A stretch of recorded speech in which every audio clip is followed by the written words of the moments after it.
Hi, I'm Andy Savage. Welcome to One Man and His Meeple. Today I'll be playing AuZtralia, a game by Martin Wallace, published by Stronghold Games. In this game, you play plucky pioneers in the outback of Australia, exploring, building railways, farming and mining. You soon find out, however, that life isn't quite as peaceful as you imagined.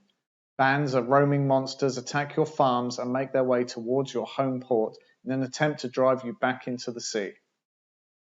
Luckily for you, however, you still have the resources to build the machines of war. So let's play. As you can see, I've already set the board up, ready to play the solo game. There's a good selection of monsters and resources on the board. I've decided to start my port here in Coonawarra. I'm also playing with the solo expansion card. I'm using the Railroader card, which gives me an extra 20 victory points at the end of the game if I manage to build all my railway. As a bonus, I start with double the coal and iron for my difficulty level. I'm playing on hard level, which is actually medium difficulty. So I have 6 coal, 6 iron, and 4 gold available at the start of the game. There's also a good amount of phosphate on the board, which each is worth 3 victory points and a gold if I can mine those. Got some gold nice and close to my port here. I need gold to build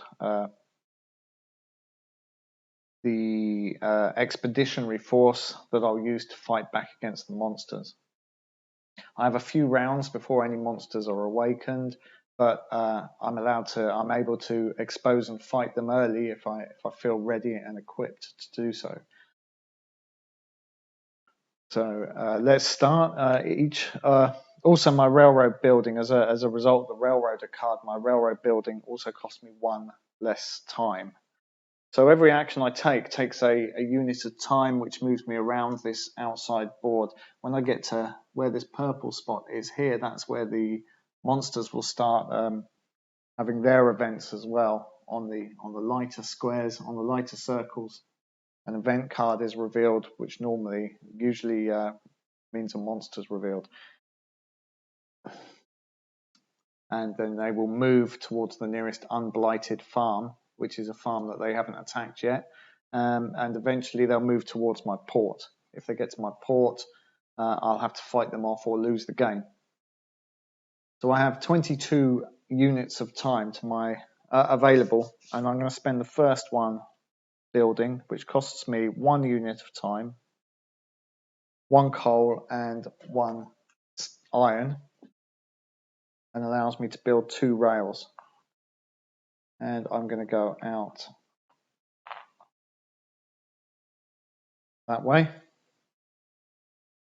Each of these actions, I can take any action in any space that hasn't already got a blue cube in it. If I wanted to use that action again, I'd have to pay an extra gold per cube already in that square. So I think the next thing I'm going to do is mine this gold. So that's another unit of time. Take that gold.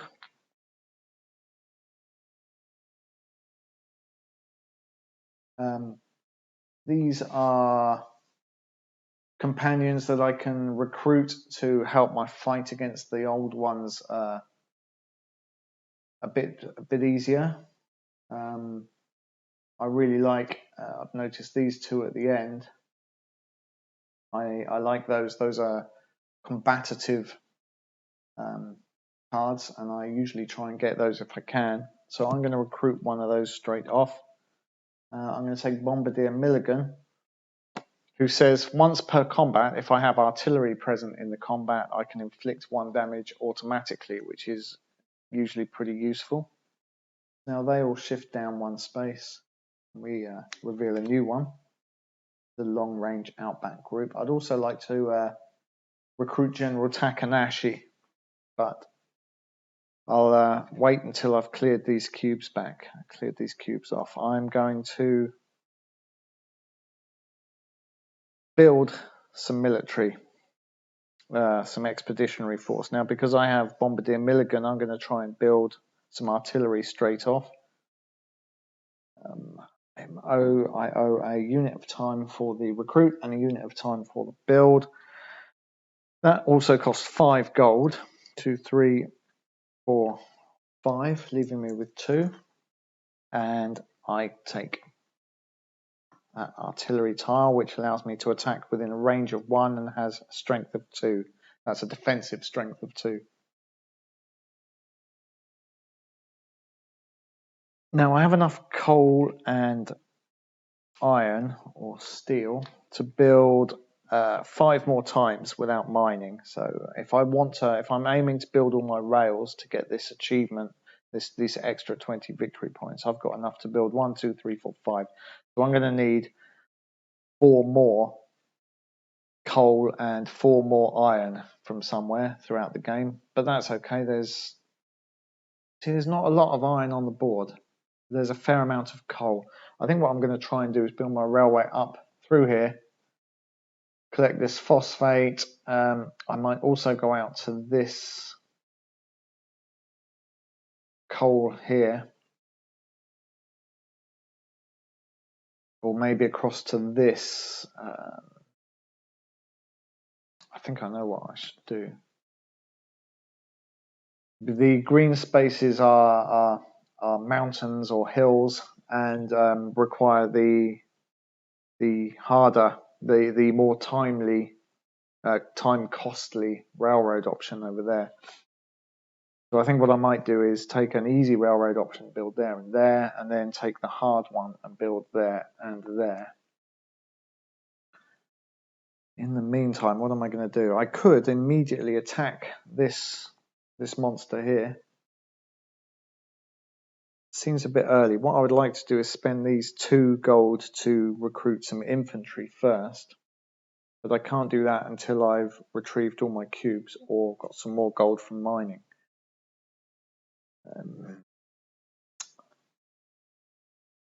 I can also get gold from farms, which I think that is what I'm going to do now. So place a cube on there, 1 time point per farm place, and I can build a corn farm here and a sheep farm here. That's what I'm going to do. So that's 2 time units. Build corn there and sheep there, and farms are worth 2 victory points at the end of the game, as long as they haven't been blighted by the old ones. So for that I get 2 gold.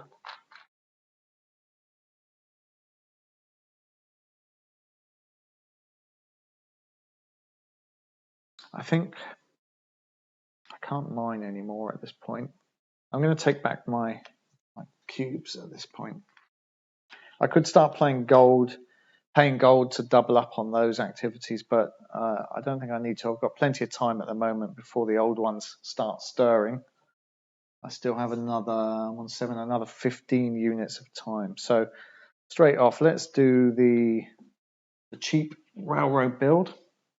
So 1 coal, 1 iron, and we're going to build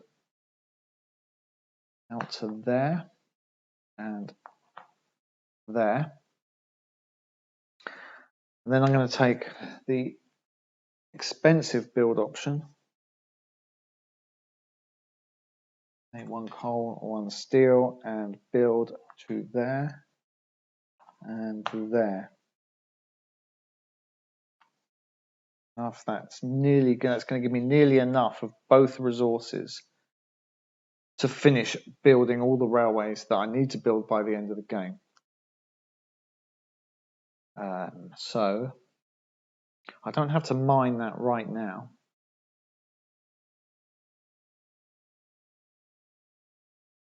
Although sometimes it's once the old ones are active, they get 2 turns in a row at a minimum, which will be 1 activation, one of these cards activated, and then 2 movements, and then 2 more movements. So they can get quite a lot of ground in one between your turns if you're not careful.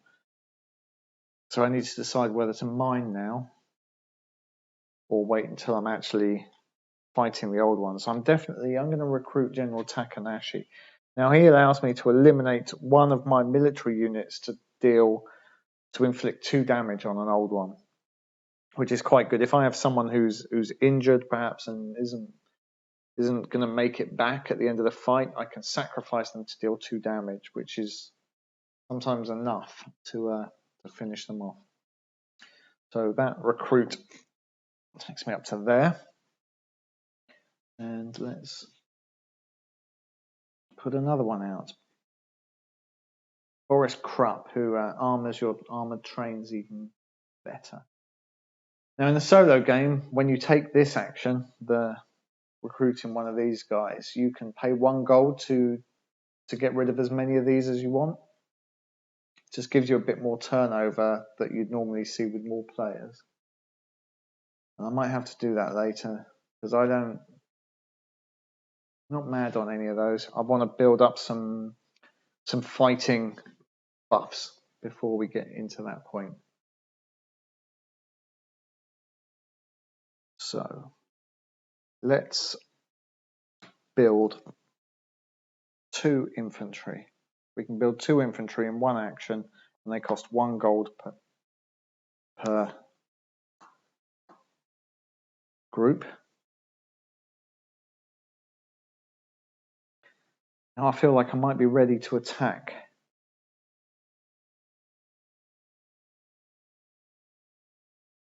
If I could attack these guys, the old ones always activate in the lowest number hex going up. So these will be the first ones to activate, then number 4, then 6, then 7, and so on. And they all progress diagonally up in that direction. So if I can attack number 2 first, then number 4 activates first.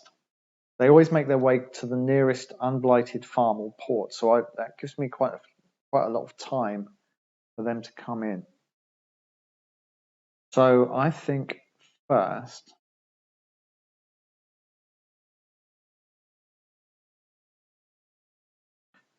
let's attack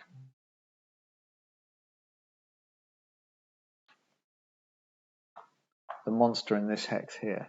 So first of all, you have to commit your units, and the time cost is per type of unit that you're attacking with, not per unit. So I can attack with my 2 infantry and my 1 artillery, and that's going to cost me 2 time units. So 1, 2, and we'll see what's underneath all this coal.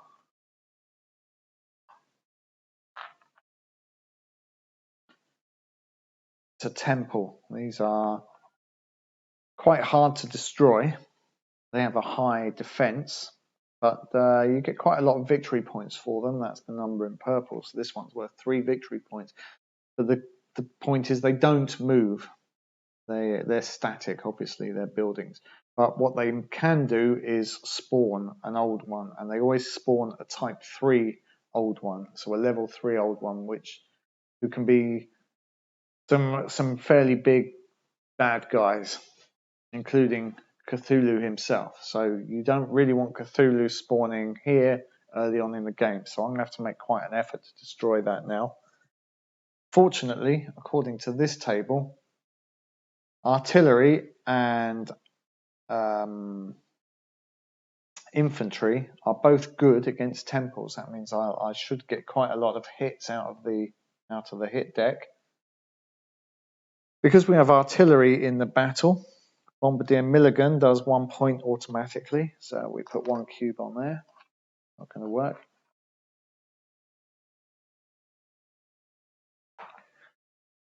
So we only have to do 4 more damage. All damage, you can retreat from a battle, and all damage remains on the monster unless it's a zombie, who will heal at the end of combat if you don't destroy him. So now what do? We turn over one of these cards, and it will tell us what damage we do and what damage the temple does.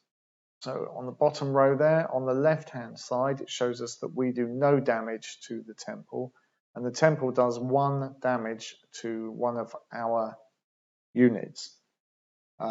That's no damage from us. Over here it would have a unit type, so it might have infantry, that's an armoured car, an armoured train that is. And over this side, 1 cube of damage to one of our units. The other options are airship damage and sanity loss. If you lose all your sanity, and you start with 3 in a battle, if you lose all your sanity in a fight, then you're forced to withdraw, and all the damaged units are lost. So we take a purple cube, we decide where we're going to put it, and I'm going to put it on that infantry unit.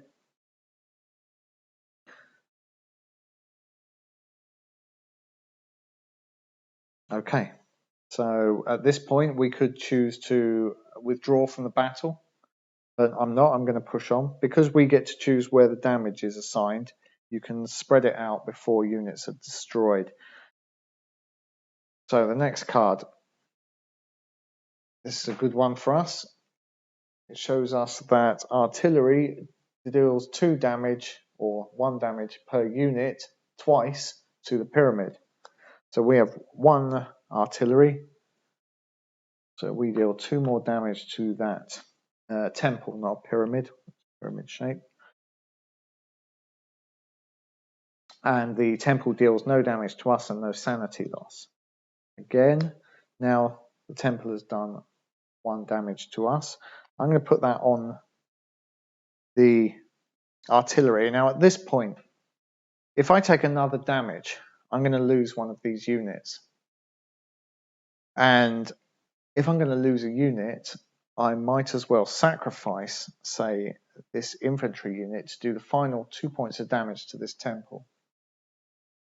Because if I turn over another card and it's a damage to us, and all damage happens simultaneously, so even though I might destroy the temple, if there's a damage cube there, then we would also lose one of our units. So I'm going to sacrifice this military unit at this point to deal 2 damage to the temple.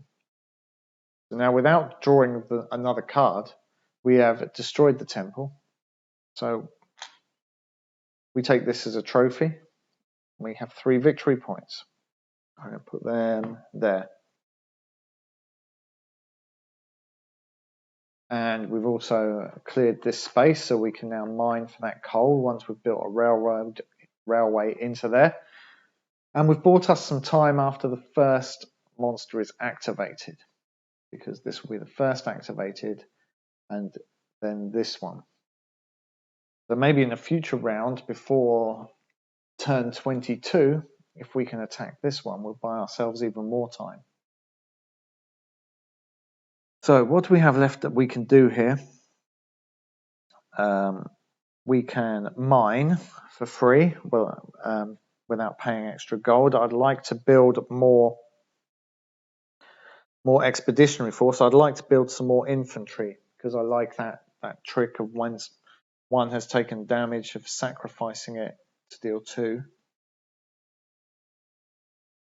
How many rounds have we got left now? 1, 2, 3, 4, 5, 9. Because when you're on top of the other unit, when you're on top of the other counter, you get to go first. So we'd have 1, 2, 3, 4, 5, 6, 7, 8, and then 9 more units of time. So let's mine this iron. That's 1. Let's mine again. Mine this coal. That's 2. We're on 16 there. Now I'm going to recall all my cubes. So that's another unit of time. Now,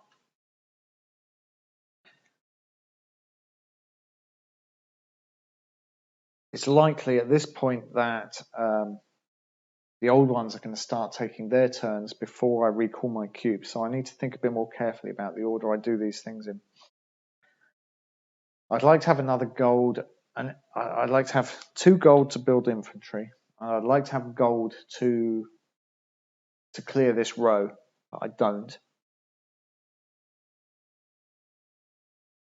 I could build rail into there for 2 time points, and that will give me the mine to get what's quite a nice lot of gold. Or I could build now 1, 2, 3 farms. I can build a farm of each type. You're only normally allowed to build different farms in each round. So you can't build 2 sheep farms. You can only build a cow, a sheep, and a crops farm. But that would take 3 time units, although it's 3 time units to get over here and do this. So 2 for the railway build, 1 for the mine. If I build the farms, it's going to be 3 time units, but it's also potentially 6 victory points for the productive farms at the end of the game, and 3 gold, which is as much as I'd get for this mining. 1, 2, 3, that will take us up to 20, and then 1, 2, 3 more, so we can get another build, and we can get a recruit in. By build, I mean constructing more infantry. Perhaps we could potentially have an airship at that point. These guys should all go back into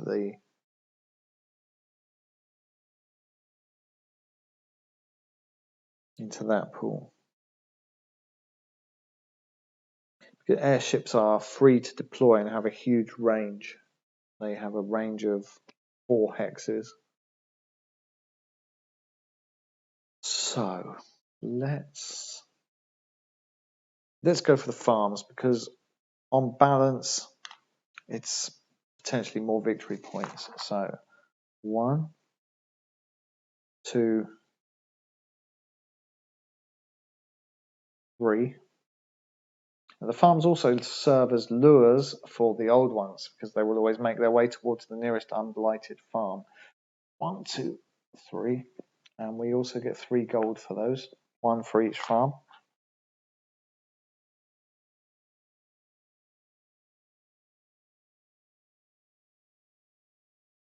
Now,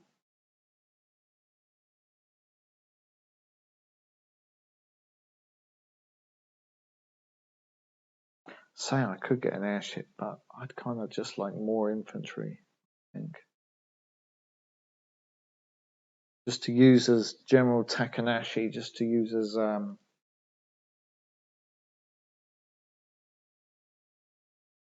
sacrificial units to deal lots of damage. So I think I'm going to build on the time unit and spend 2 gold to build 2 more infantry. The other thing is, if you you attack with 3 units and the infantry come up on this card, then and you've got 3 units in the fight, they'll deal 3 damage.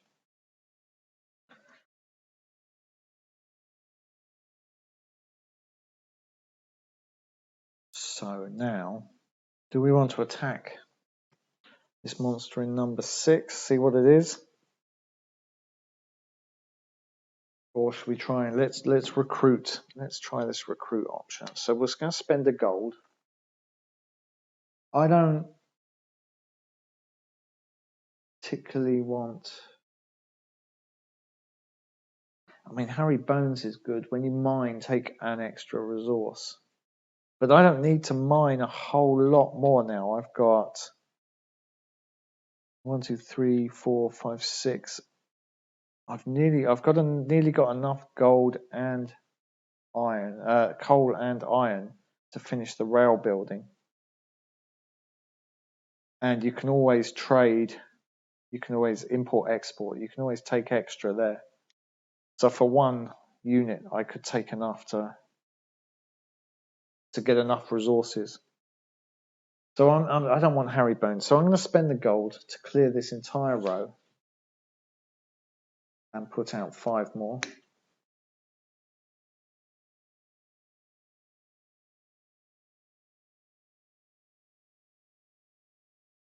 Now, who's good here? Who do I like here?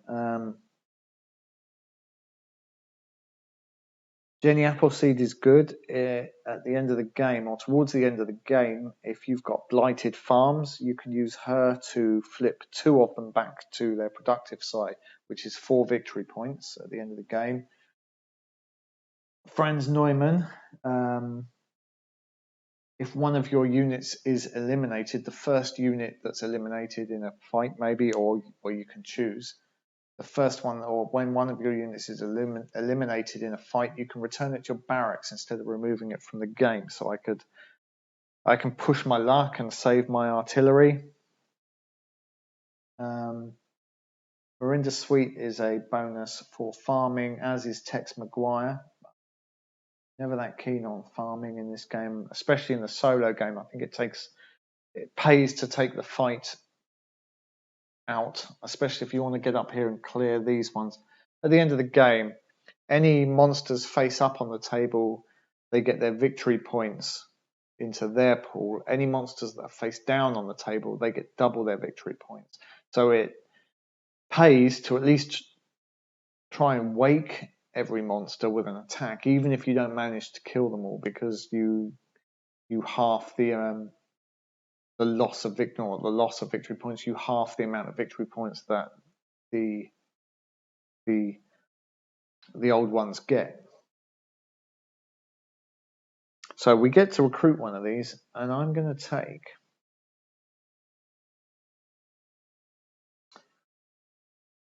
weirdly, I'm going to take Kitchener, who allows me to take another personality card from the display. So I'm going to take him, fill up the display. Destined Danger, who allows you to remove any temple along with any old ones on it, but you don't score the victory points. Now it's useful, but I don't have any temples out on the board at the moment. I'm immediately going to spend Kitchener to recruit Franz Neumann, who, as I said, will allow me to return a destroyed unit back to my barracks instead of removing it from the game. Mad Johnson there gives you an extra victory point for every old one you eliminate through the game. That might not be bad. That could be as much as 1, 2, 3, 4, 5. I guess there's 8, 10, 12, 14, 16 out, and we've got 1, so that could be potentially 17 more victory points there. That was recruit. Did we do the time for that? No.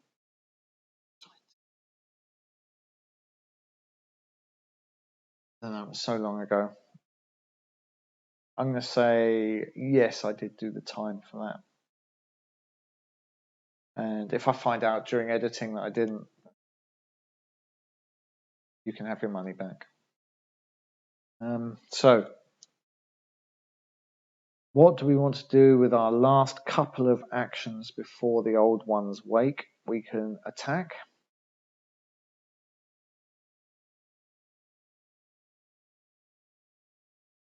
We can attack the hex number 6, wouldn't be bad, because it's right next to the farm. We could attack 16, but we've got a while until that one wakes up. Attacking is going to take the 2 points, take us over onto 23, or we could potentially have a simple railway build action and a mine. So I could build around here, get this phosphate, which will give me an extra gold, which will give me 2 gold later on. I will need to build more infantry. Yeah, I'm going to do that. So 1 for the railway building. I need to build railways anyway for my railroader reward. Definitely did the time that time. So I'm going to go there and there. And then I'm going to mine. And I'm going to mine that phosphate. Gives me a gold and 3 victory points at the end of the game. And the gold's going to be useful soon. Build more infantry.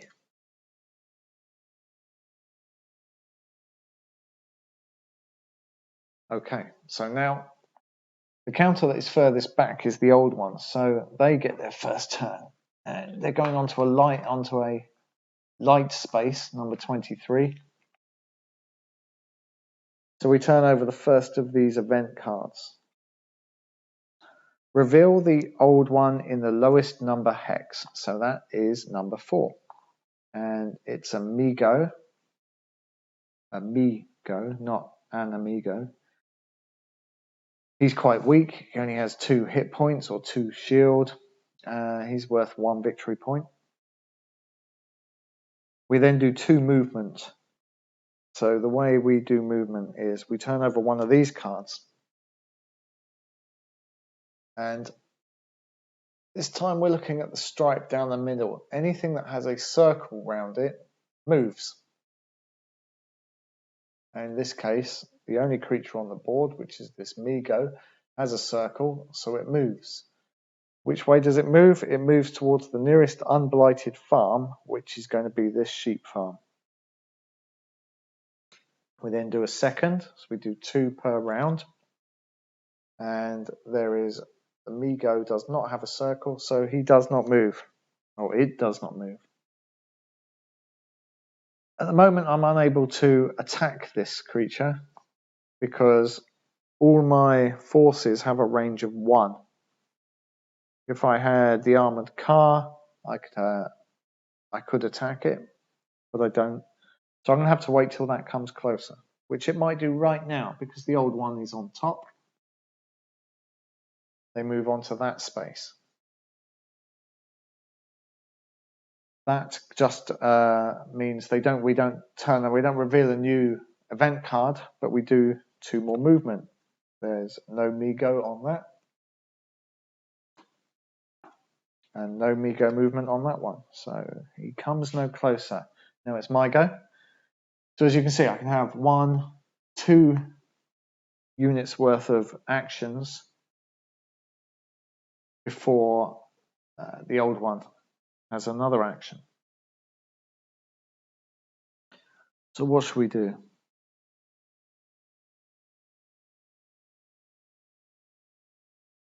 No, I'm thinking if we use this 2-point,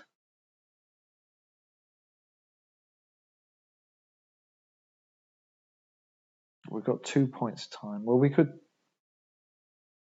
I can either use this action to build out to this gold, and I could even go this way to bring me in range of this.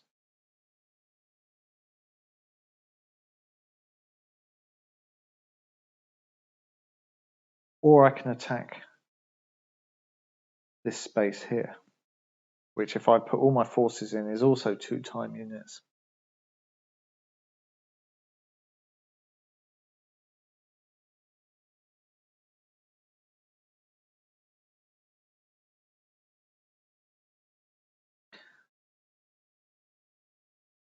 So let's take the fight to them. Let's attack here, hex number 6. I'm going to send in all my infantry and my artillery, which is going to take 2 time units because that's 2 different types of armored units or 2 different types of units. Let's flip that. It's a fairly weak zombie, only worth 1 victory point and has 2 hit points. So we do 1 automatically because we have Bombardier Milligan and his automatic artillery. And we're going to be able to push our luck quite considerably because we've also got Franz Neumann in the field here. Or at least offering strategic advice from the back lines. Or maybe he looks like he's a surgeon, isn't he, of course? He looks like he can bring them back from the dead. So it's a fight, so one of these cards. On the zombie row, nothing at all happens. We don't deal damage, the zombies don't deal damage. Here, armored cars would damage, but we don't have any armored car. Airships, we don't have any airships. Nothing. Here we go. So, our infantry deals damage, and we've got 3 infantry, so we deal 3 damage. Simultaneously, the zombie deals 1 damage to us. I'm going to put it on him. And a loss of 1 sanity. Now, if at any point, you can keep fighting when you have no sanity left. But if you take another one of these, take another sanity loss when you have no sanity, you're forced to withdraw from the battle, and this infantry unit would be lost because they have damage. So you kind of panic and leave them on the battlefield. So at the end, we check we've damaged these zombies enough, which we have, and they are gone. Everything's restored.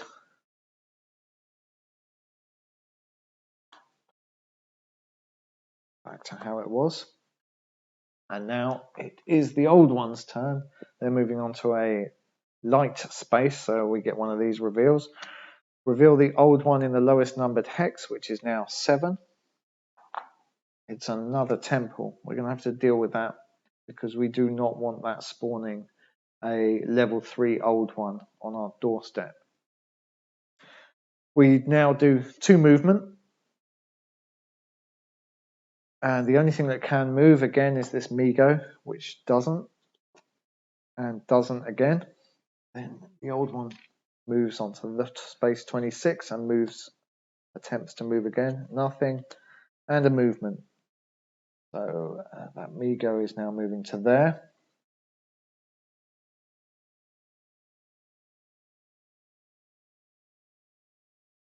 And it's back to us.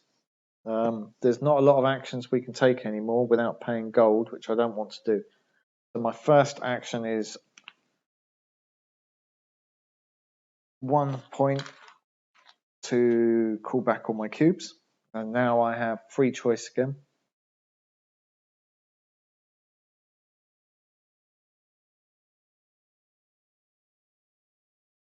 Now, my choice, if I attack again, I can attack this temple because I have a railhead here. And that's a range of 1 to this temple. So all my units are able to attack. I do not want to spawn an old one here, level 3 old one. If I let the Migo, if I don't attack the Migo, and he moves onto this farm, and potentially onto this farm, he could blight both of them. Which would be a loss of 4 victory points at the end of the game. And bear in mind Jenny Appleseed's here, who could flip those farms back again. I think I'm going to take the risk of the Migo attacking and attack the temple.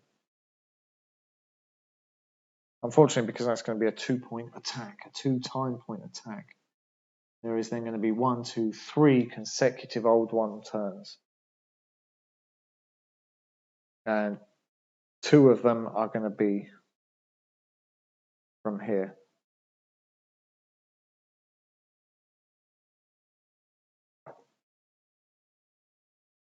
I don't think anywhere in the rules it tells me what the chances are of these of a temple spawning in the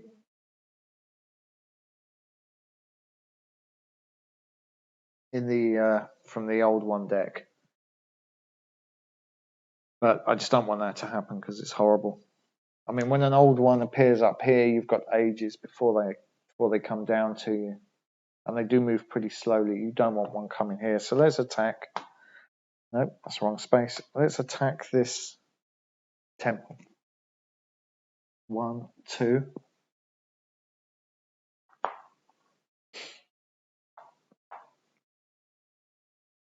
And we're attacking with our 3 infantry and our artillery. So Bombardier Milligan, we'll tap him. 1 point of damage automatically on that temple. And see what happens. So the airship would deal damage, but we don't have one. No damage to us. Right, loss of sanity. Temples often cause loss of sanity rather than out and out damage. So This is good. Our artillery deals 2 damage to the temple and we receive 1. So we're halfway through there. Put 1 on there.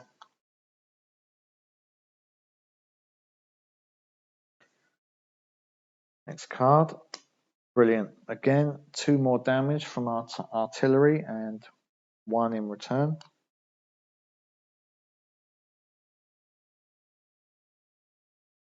I'm going to carry on. We could sacrifice this infantry unit to finish off the temple, but there's a good chance now that we could finish it off in a fair fight. And even if we take a loss of sanity, we're fine. We've still got 2 left. Even if we take another damage, I can put 1 on the artillery and remove it from the battle because of Franz Neumann, and I guess there's a chance it might do 2 damage to us, but I don't think that comes up very often. So let's see. We'll press on. Yep, there we go. Another 2 units of damage from our artillery. And then we receive 1 more. I'm going to put it on the artillery and use Franz Neumann to remove them from return them to our barracks rather than lose them completely.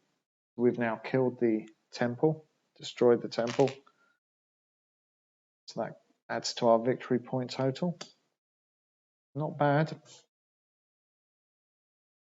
Unfortunately now, the old ones have got 1, 2, 3 turns in a row, 2 of which are events. So let's see what happens. And there's going to be 6 potential movement. Although if he does get to our port, we get an attack. And I'm fairly convinced we can finish him off easily. We'll just blight those farms, which would be annoying. But let's see where we're going. First one. It's the event. Assassinations. This is a new card. Remove the 2 rightmost personality cards and draw replacements. So we lose those 2 guys who I'm not that bothered about anyway. These assassination cards are often quite useful because it allows some turnover in this deck. Agent Davies could be quite good towards the end of the game. Reveal 2 old 1 tiles of your choice and take 2 victory points. Towards the end of the game, if I haven't built my railway out here and managed to attack these, then potentially Agent Davies, just flipping them, will half the amount of victory points that the old ones get. Anyway, that was their event. They now get 2 movement. So we're looking at the Migos. That's still the only movable monster. That's still the only monster at all on the board. So no movement there. And they move to there. Again, no Migo, and the Migo moves. So this guy, he moves onto my sheep farm and flips that, blights it. So I don't get victory points for that at the end of the game, unless I get Janny Appleseed before she's assassinated and use her to rescue the farms at the end of the game. The old one's 3rd turn in a row, they get an event card. It's a kangaroo, no event, cute art. And a bit of a relief. Some of these can also be kangaroos, which is also a relief unless you've committed a huge army to attack one and then discovered it's nothing but a kangaroo. They still get the movement points, so let's see, no Migo movement and more Migo movement. So he's now coming on to my... Well, actually, at this point, there are 2 farms within equal distance. And when the old ones are faced with a choice, they use this symbol at the top, which has a 4 and an anti-clockwise arrow. See that? if we look at this compass, the 4 is at the bottom. So that was his preferred direction, and then anti-clockwise in these hexes until he finds a target. If it had been 4 with a clockwise, he'd attack this farm. In this case, it's 4, which is south, and anti-clockwise, which means he attacks this sheep farm. He obviously has a taste for sheep.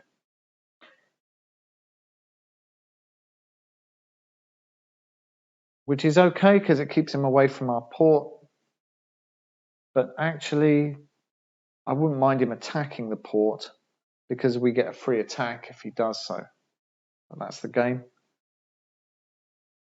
And now it's our turn.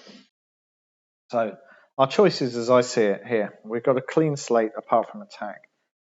So we could build up here cheap rails, pick up this phosphate. So with our 2 actions, I could build rails up here, which goes towards our railroader objective.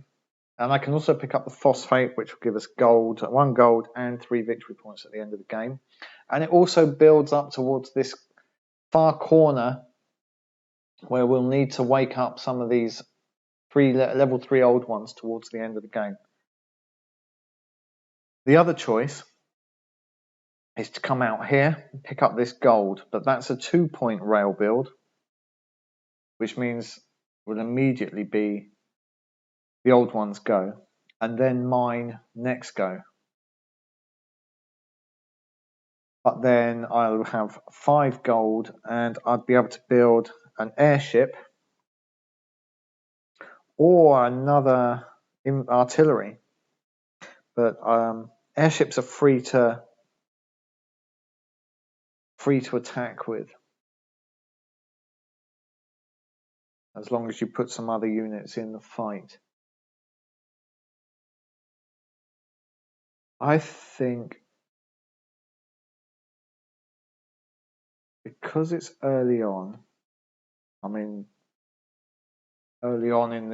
we're about halfway through the game, but the old ones have only just joined in. The old ones we're likely to fight are going to be fairly low level, so a lot of infantry. No, I think we've got time to build up there later. Let's go for this gold. Okay, so we're going to put a cube on there. That's 2 time points, and we're going to build out our rails to here, which will allow us to mine that gold next time. So the old ones are going to have a movement. Migo doesn't move. Migo doesn't move. Old one event card. Reveal the old one in the lowest numbered hex, which is now number 12. There we go. There's the old kangaroo. So that's just removed from the board and has no further effect in the game. It's like a free one. That's quite nice. The next old one event is going to be a level 2. So they start to get they get extra movement often when they're revealed in this level and in the final level. There are 5 level 2 cards and 5 level 3 cards remaining. At the moment, they get their 2 moves from this turn. This Migo, see what he does? He's moving, and he's going 5 and anti-clockwise. So 5 anti-clockwise, he's going to hit this one.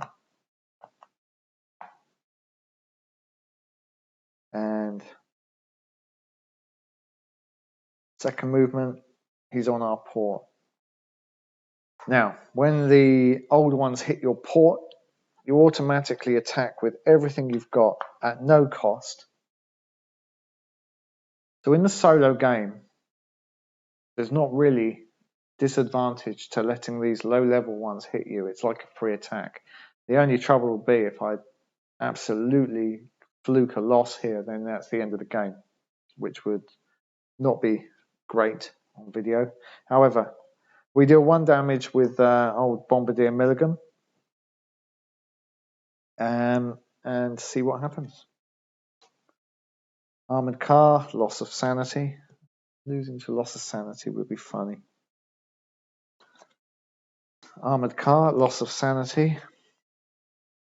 Okay. Luckily, our infantry and our artillery finish him off before he can destroy our port. He would hit our airship if we had one, but we don't. And even so, the airships have got 2 hit points or 2 shields.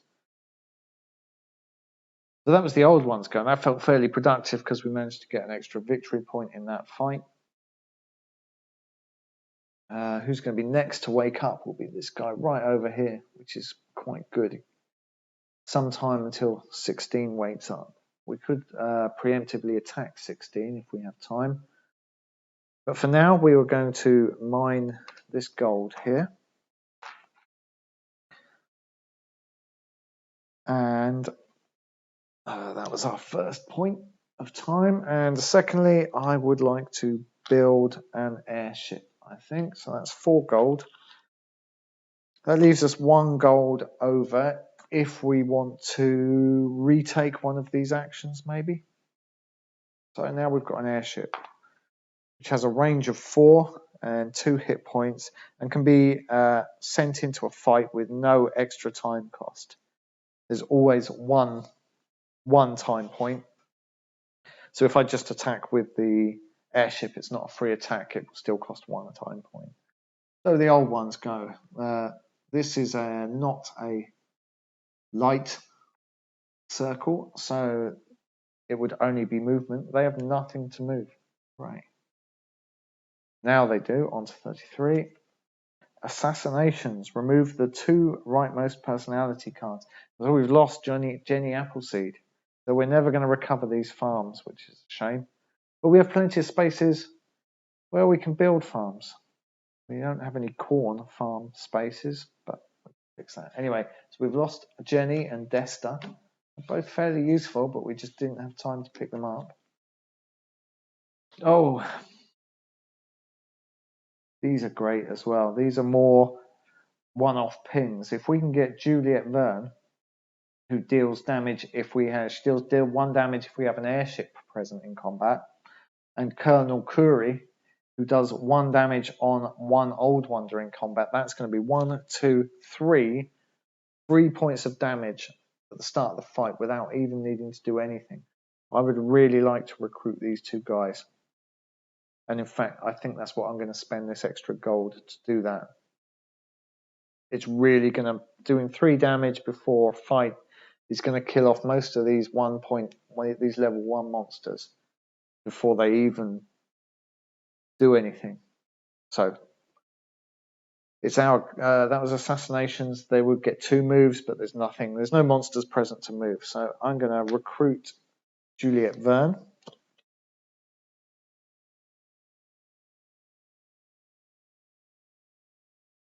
Just check who comes out. Timothy Brassey. Build 2 rail without expending time. He would be useful, but I really want Colonel Curry on my team. So I'm going to go there, spend the gold to recruit Colonel Curry straight off. Oh, we're off the screen there. Move these up.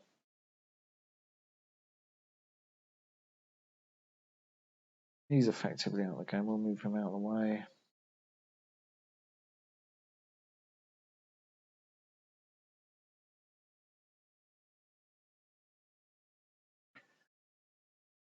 Got plenty of space over here. Let's put our monsters that we've defeated out there.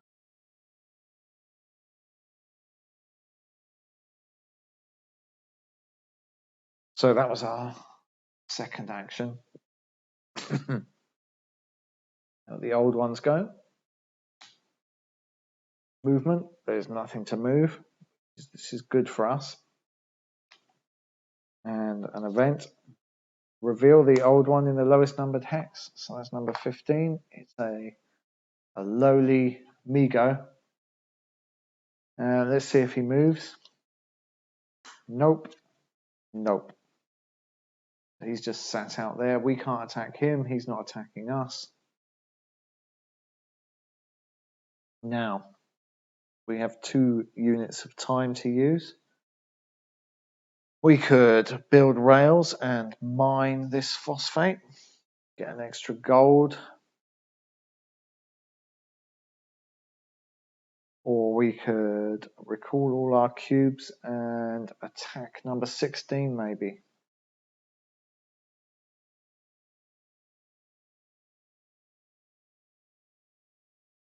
I think now I'm just going to let them come to us with our army, our colonels and generals and bombardiers and Juliet Verne over there. I'm quite happy to let them come to me for a bit. So I'm going to go build rails. Bearing in mind that's worth 20 victory points if we manage to build all our rails here. I'm going to go 1, 2. You can't build on a hex where there's a monster either hidden or revealed. And if a monster was to wake up and come down here, you can't extend or you can't do anything beyond where he blocks your railway.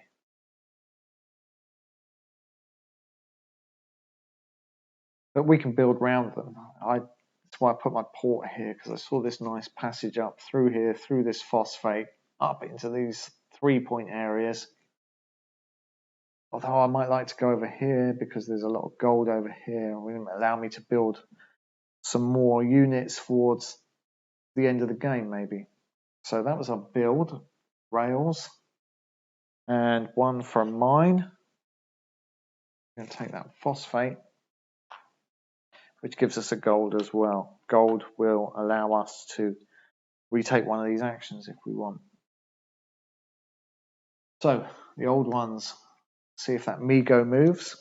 Yes, it moves. So it's going to move towards the closest farm. 1, 2, 3, 4, 6, the closest unblighted farm. It's got to be that corn. So it's going to move in there. And once more, again, it's going to move. Squat under that phosphate. When we get to the end of this deck, we simply shuffle through. Simply shuffle them back and start going through them again. This deck we won't cycle through. Just enough cards to get through all these lighted circles. And when we get to 53, that's whenever any counter passes 53, lands on or passes 53, that's the end of their turn, the end of their game. So now it's an event for the old ones. Assassinations. Oh, fill up. We've lost Mad Johnson and Agent Davies. Forgot about him. Never mind, he's gone now. Not too excited about Juliet and Curry. The brilliantly named Donald MacDonald, who allows you to take 2 iron, 2 coal, and 2 gold from the supply, which would be quite nice. Captain Flounder allows you to just take a military unit of your choice. You can just build for free, I assume. They're both one-offs. That was the assassinations. Now moves. Migos move. And Migos don't move. So let's shuffle this deck. Just going to pause it while I do that.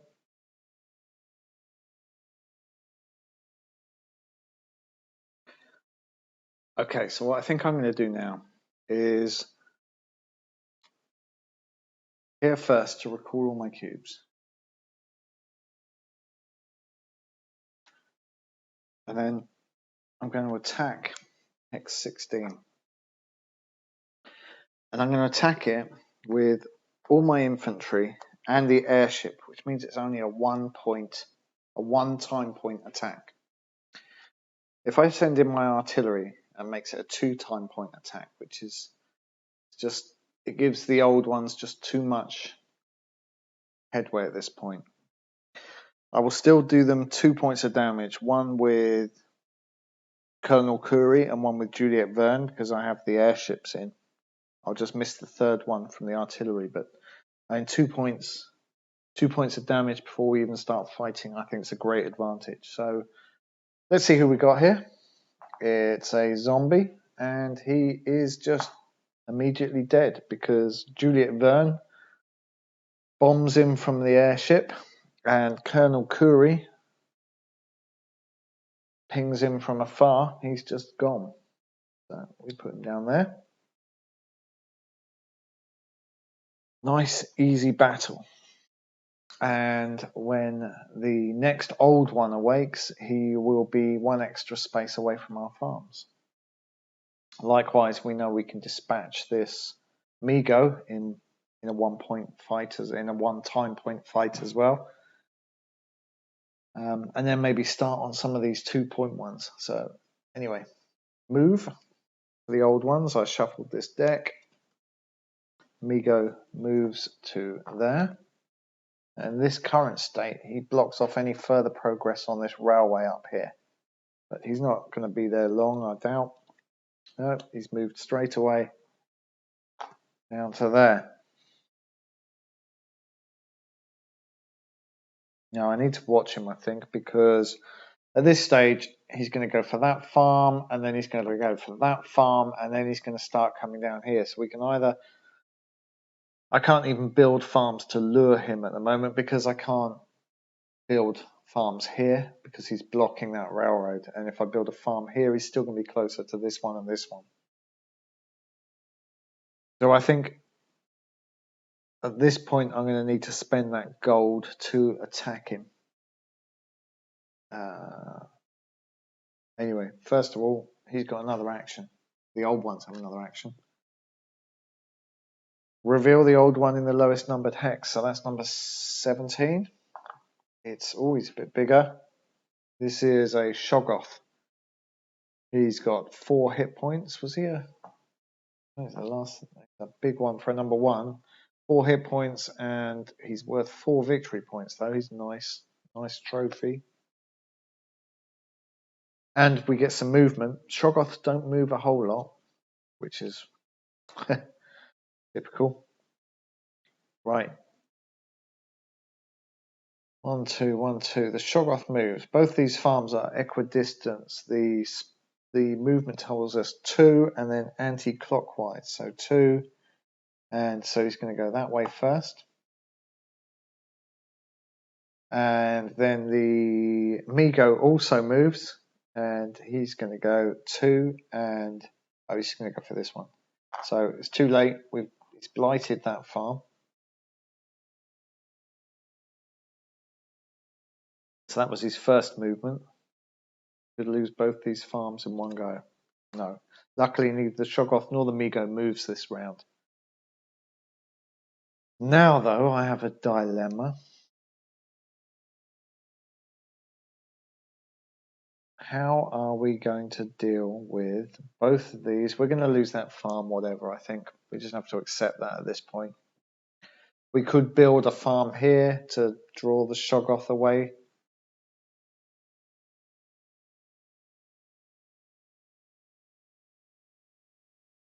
We're gonna lose that farm anyway. Do I want to spend the gold and attack? If we do another 1-time point attack on the Migo, we're going to kill it straight off. We know we're going to kill it straight off because it's only got 2 hit points or 2 shields, and we can do 2 damage with a 1 before we even start. But it's going to take this gold. But let's do that. Anyway. So we spend the gold to take the attack action again. And we're taking a 1-point fight, a 1-time point attack against the Migo. And Juliet Verne and Colonel Curry do their magic and kill him straight off. Now, if we had more gold, we could similarly attack the Shoggoth and maybe save that cow farm. But there's no way we're going to get the gold to do that.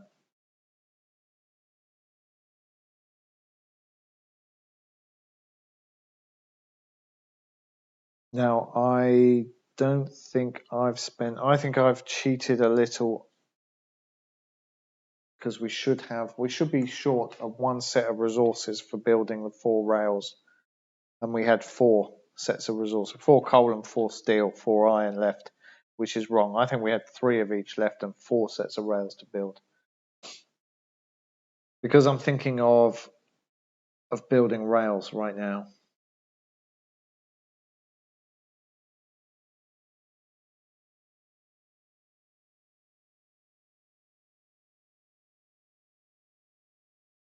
With our second action, I could build rails into here and here, or here and here, and then on a future go we can mine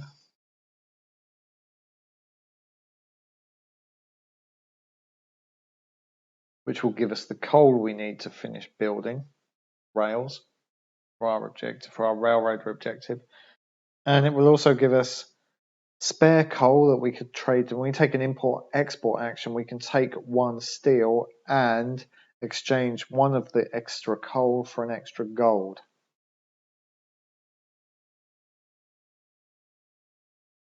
Is there anyone here we desperately need? I mean, Donald McDonald would be good because we can use him straight off to take 2 iron, 2 coal, and 2 gold. That's got to be the better option, surely.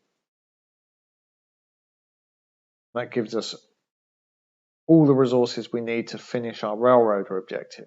It gives us 2 gold. So we can double up on an action or get in some more infantry.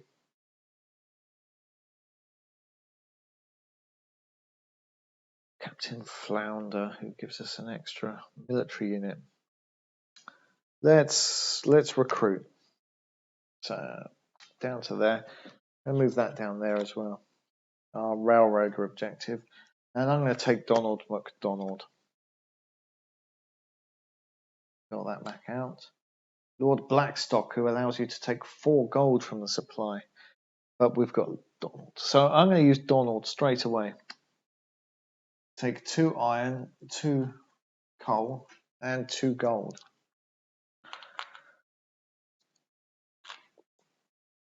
So now, if we pass all that off, that's the 4 coal and the 4 iron we need to finish building rails. So, ignoring the phosphate, this is all spare resources. So with one import-export action, we could get 2 more gold, which would be enough to buy another airship or 4 more infantry, which is good. Anyway, right now it's the old ones go. They're going to take 2 movement, no Shoggoth movement, and there's nothing else on the board, and no Shoggoth movement. I said they didn't move much. I guess they're kind of big and slow. Now the old one's event. It's the last of the 2 cards, but it's no event. It's that kangaroo again. But there is a movement draw, and there goes the Shoggoth. Blights our last farm, and if he moves again, he will now head towards our port, but he doesn't. Just stick in there. Now it's our go. Now I could spend that 2 gold to attack him. I feel that's a bit of a waste because right now he's just going to come for our port and we'll get a free attack. The next nearest monster is miles away from us. I think we can concentrate on building some rails and mining. No, we don't need to mine really anymore. We could build a set of rails and we could import export, get some extra gold with those spare resources.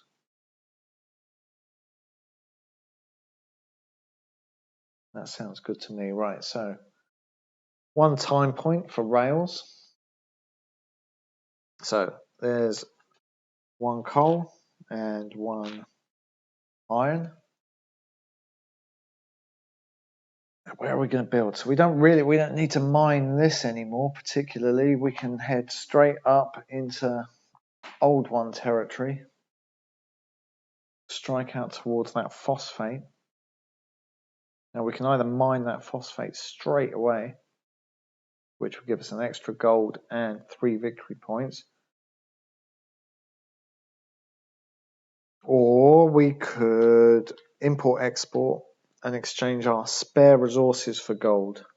Either way, it will give us gold for the build. Give us gold for building military in our next turn, our next set of turns.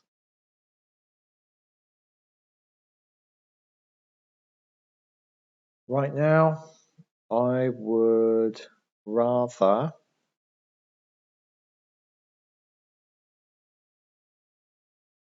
have some gold. So I'm going to import export and exchange those two spare coal and spare iron for 2 gold. It's just down there, and the old ones get some movement. Shoggoth is moving and it comes down towards us. I guess we better check which way he's going to go. 5 and clockwise. So 5 is here and clockwise 5. He's going to come straight down there because it's. And then one more. And he doesn't move again. So throughout his movement towards our port, he's going to be in range if we want to attack him at any point. So he gets another 2 movement now, potentially. Oh, no, hang on. First of all, that's a lit one, so we get an event. Reveal the old one in the lowest hex. I forgot this. And draw 6 cards for its movement. So it's this one. It's another Shoggoth. And we're going to draw 6 cards just for its movement. And then 2 more cards for general movement. So no Shoggoth, no Shoggoth, no Shoggoth. Shoggoth on 4. He's coming for our port. No Shoggoth on 5. No Shoggoth on 6. So that was his movement. And also there is a bonus for this one on us. Retrieve 2 action cubes. So I can retrieve any 2 of these action cubes. And I think it's obvious I should take the attack ones. That gives us a free attack on one of these big guys coming in. Anyway, right now just the 2 normal movements. So if we draw a movement with a Shoggoth on it, both of these are going to move towards us now. There we go. So he's coming there and down there. And another one, no movement. Now I'm a bit worried about both of them coming in. If we take a 2 time point attack action, we chuck in everyone against this guy. We can do 3 points of damage straight off using Colonel Curry, Bombardier Milligan, and Juliet Verne.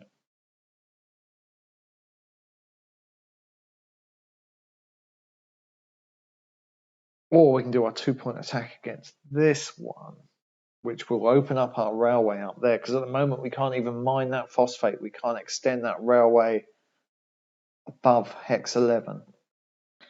And then if this guy happens to move onto the port, we can attack him. We get a free attack anyway. It's a little bit risky, but acceptable to let him get to our port. So I'm going to take the. He's a big one. So let's go for the full 2 point attack on him. Throw everyone at him. 3 infantry. 1, 2, 3. 1 artillery and the airship. And we do 3 damage to him, therefore, before he even gets a look in. So he's half done already.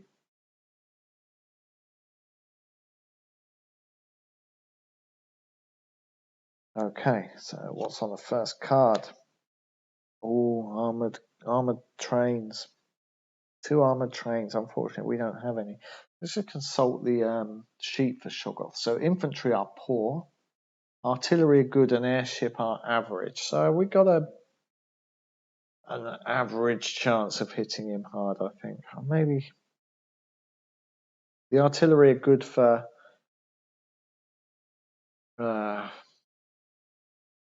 for just chucking at him with General Takanashi, maybe. Anyway, let's second card. Right, so the artillery goes off.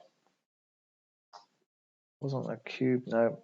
And the Shoggoth does nothing to us. So this is only this Shoggoth. This one doesn't do anything because we're attacking him. We just carry on unless I want to withdraw from the fight, which I don't. At this point, I could sacrifice one of these units, but there's no need. Continue to push our luck, and it's just as well we did. 2 artillery attacks.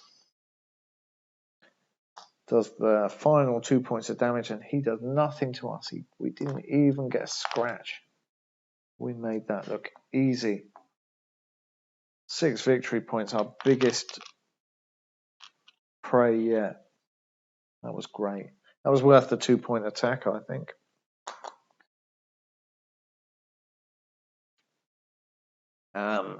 So now it's Old One's movement.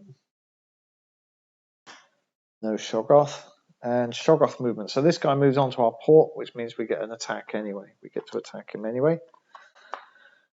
We don't pay any time points for it. We just do 3 damage straight off. And he only has 1 remaining. So we've only got to hit him 1 time with anything to finish him off. There, nothing happens. Nothing happens. He hits our airship. That's unfortunate. Now we've still got Franz Neumann, so we can still withdraw our first fully damaged unit from the battle. We lose sanity, which is a big problem with the Shoggoths. They tend to throw the fear into the troops. Another sanity, but the airship does a damage. So we lose a sanity, but our airship does the 4th point of damage, and we've killed that one too, saving our port. Now, onto there, the Old One gets an action. Reveal the Old One in the lowest numbered hex and draw 6 cards for its movement. So it's this tiny 2-point zombie. So 6 movement for the zombie, who are also kind of slow. Nope. Nope. 1 for the zombie. He's coming straight for our port. Nope. Nope. And 6th, no. So out of all those cards, he only moved once. And then we do the 2 movement anyway. No and no. Zombies are kind of slow. So, looking good. Our railroads are clear up into the northwest. We could start attacking some of those 3-point guys. Let's move those off. We've got 4 gold, so we can build maybe another airship. Airships are average against everyone except zombies, and up here I think we're going to be seeing I can't remember, loyalists, who they look like this guy. They're humans, but they've been taken over by this squid thing on their head. So these are mainly the monsters we're going to be seeing in the 3-point area, who are these loyalists, the Shoggoths, and of course maybe Cthulhu himself. So what have we got? We got 2 time points. We could mine that phosphate, which would give us 5, which we could build a 2nd artillery unit. Artillery are good against Cthulhu and Shoggoth and loyalists. So I think it might be really good to build that 2nd artillery unit. So with that in mind, before we do that, we need 3 more build actions. We've got plenty of time. We have got plenty of time. Right. Mine. We're going to mine that phosphate. That's another 3 victory points and the gold. puts us there, and then we're going to build, and we're going to spend 5 gold, build a second artillery unit. I think that's fairly formidable now against some of these 3-point monsters. So let's see what they've got. Movement. Let's see if there's zombie moves. No. No. And an event. Draw and place a level 3 old 1 tile face up on each revealed temple. We have no revealed temples, so that's another free event for us. And now let's see if that zombie moves. Yes. At the moment, he's going that way. Number 5 and number 4. He's going to come down there because both of those hexes are. Oh no, that's not a movement for him. Not going to move on that one. Carried away. So while I shuffle these cards, let's have a think about what we're going to do. We need 3 more build railway actions. And we could take the fight to some of those 3-point guys up there. Because if we don't wake them up, they've got 1, 2 events. He's got 2 events left, which means only 2 of those tiles are potentially going to wake up. And if they don't wake up, their victory points count for them for double.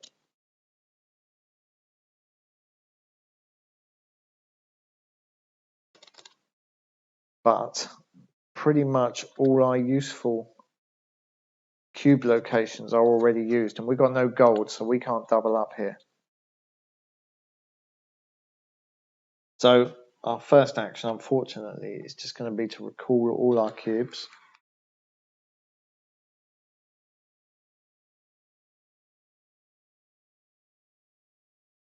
Now we're looking 1, 2, 3. Now we're looking a bit short on time.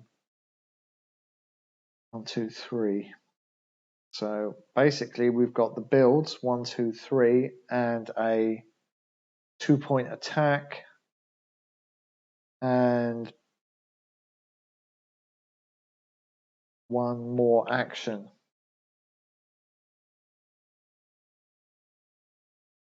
So maybe if our first mining action goes out here, our first railway action goes out here, we can use our spare action to pick up that phosphate for 3 victory points and an extra gold.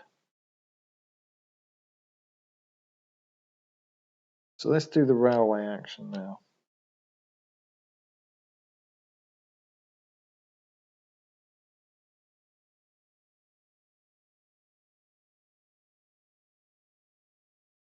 Let's do it. Because that 20 victory points from the railroader is just too good to ignore. So we're going to go out there.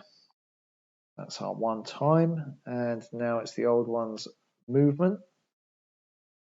Will that zombie move? Yes, he will. And he's going to go that way towards the port. And he's going to move again. And he's going to go that way. Speeding up on us. And now it's the second to last event. Reveal the old one in the lowest number hex and draw 6 cards for its movement. And I take 2 gold. So I'm going to take that 2 gold there. There's there and there. Take 2 gold. So the lowest number hex is this 2-pointer there. 26. Another zombie. He's a little bit bigger, a little bit stronger. And we're going to draw 6 movement for him. So no, no, 3, 4 no, 5 no, 6 no, he doesn't move. And now the 2 standard ones. So they don't move at all. And I can't even hit him because he's not in range.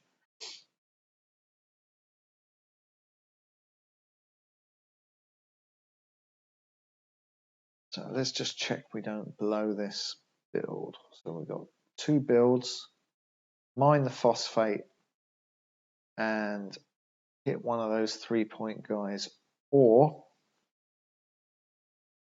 a 1 2-point attack and a 2-point attack, and mine the phosphate. And because we know 2-point attack, 2-point attack, 1 build.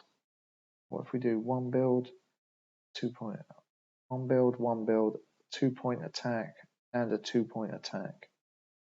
Okay, so that's, if we do it in that order, we can get away with it because it's as we cross 53. So a build, so move to there for a railway build, move to there for a railway build. A 2-point attack will take us to 52, and then a 2-point attack on the last will take us to 54. So if we build our rails, we're just going to ignore this phosphate. God. Trouble is we've already got a cube on there. And we've got gold for a 1. Right, let's just see how this goes. Pay the 1 gold to take that action again. And build.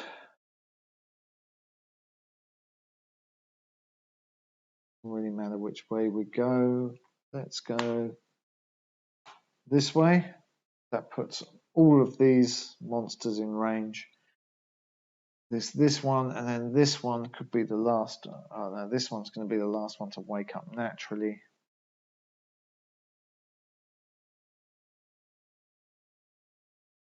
And then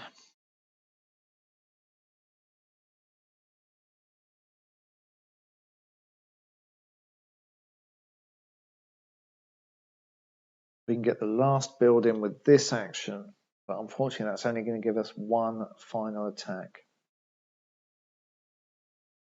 So we're only going to be able to wake up one of those 3-point guys. So we're going to lose a handful of double points there. Well, not lose, but they're going to gain. But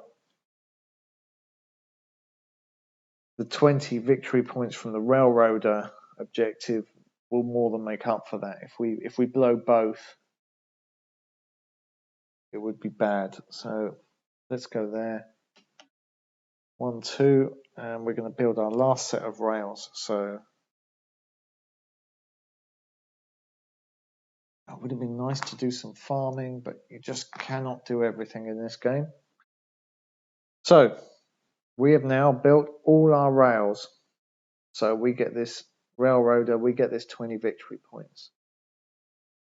For the moment, it's a move for the old ones. No zombie moves, no zombies.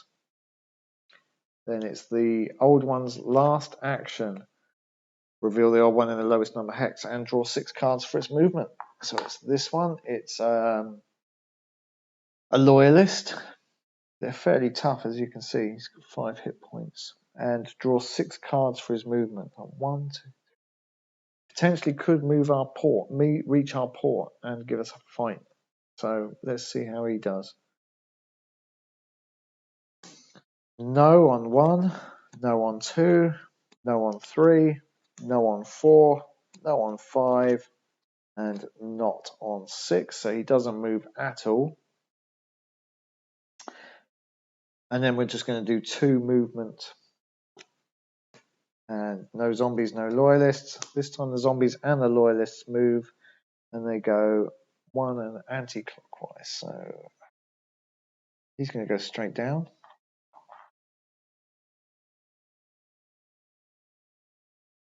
And as you say, he's going to go there, and he's going to go onto there. And then, whoops, there, 2 more movements. Again,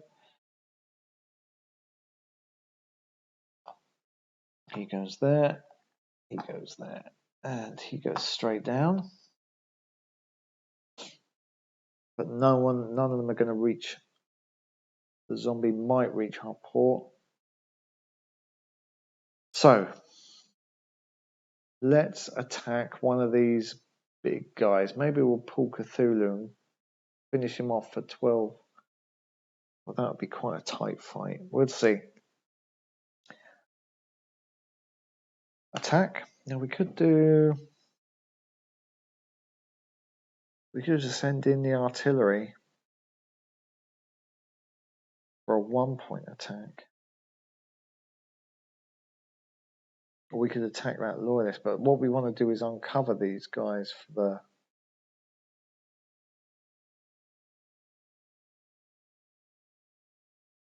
Let's do a 1-point attack with just the artillery and the airship on this one. It's a kangaroo. Useless. That's really annoying.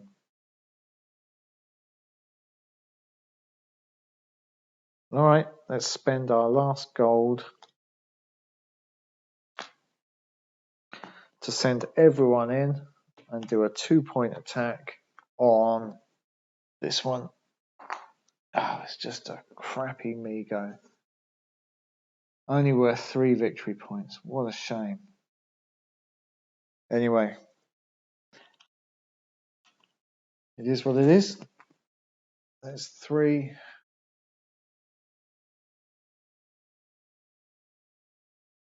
Damage on him straight away.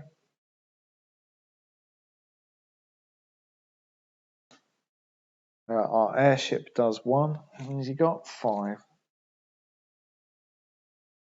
And he does 1 to us.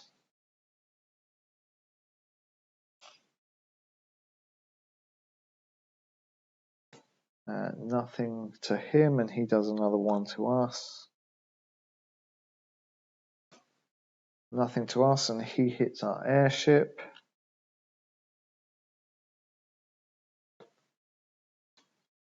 Armoured cars we don't have, and he causes a loss of sanity. And finally, our infantry hammer him for 3. And he does 1 to our airship. And we will use Franz Neumann to return our airship to our barracks, saving it, even though it hardly matters at this point. So we get that terrible 3 victory point monster. Bear in mind, if Cthulhu is under one of these, he's gonna gain 30 victory points just for that. Anyway. Oh yes. So the final move action for the old ones. Everyone moves, of course they do. He moves there, he moves there, he moves there. We've got no farms to worry about. Will the zombie is going to make it onto our port, and we get to fight him, so at least we'll pick up some more victory points. So the zombie, he goes to there. This zombie walks into our port, and immediately, as soon as everyone mobilizes, he takes 3 damage immediately and dies. And that, because everyone is on or past point 53, is the end of the game. So at this point, all that is left is scoring. So I'll probably explain quickly how the scoring works and then pause it while we tot up. So first of all, let's go for it. Each productive farm is 2 victory points. We have no productive farms. Each phosphate is 3 victory points. We have 3. So that puts us on 9. Victory point tokens in hand and victory points for old ones we killed. So 4, 8, 14, 15, 16, 17, 24. 24 victory points for killing old ones. Takes us up to 33. And bonuses from personality cards, none. But we do have this bonus from the Railroader, which is a reward of 20 victory points, which takes us up to 53. So now the old ones score. For each blighted farm, they get 1 victory point. 1, 2, 3, 4, 5. The face value of revealed old one tiles still on the board is 5. Take them up to 10. And 2 times the face value for unrevealed old ones. So that's 4. Oh, that was tiny. 6 and a 8-point Shoggoth. That is Not as bad as it could have been. So that is 6, 14, doubled is 28. Takes the old ones up to 38, which is a victory for us. If I hadn't got the Railroader card, we'd be back on 33, so we would have lost that. So that was definitely worth going for. If, let's imagine, Cthulhu had come out for 24 points instead of that.